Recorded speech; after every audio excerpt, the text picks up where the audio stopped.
पैसा तब तो कम पड़ गए महाराज जी। 30 रुपया कम कर दे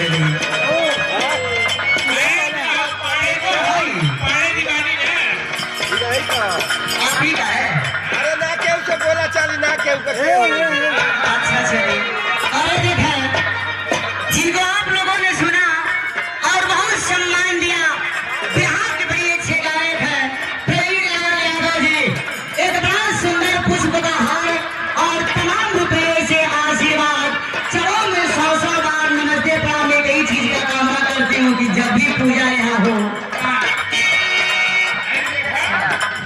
कि देखें हरिकेश यादव जी के चेला हैं, उनके शिष्य हैं धीरज लाल यादव जी। 51 रुपये से हार एक पुष्प का हार। माता रानी करे आपकी गायकी में 4 चांद लगा है।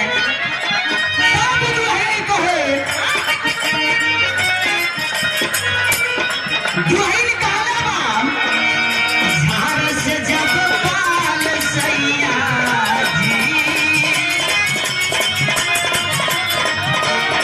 दुल्हनिया कहे शर्मा जी तनी हरो ध्यान रहे। दुल्हनिया कहे कि जब सैया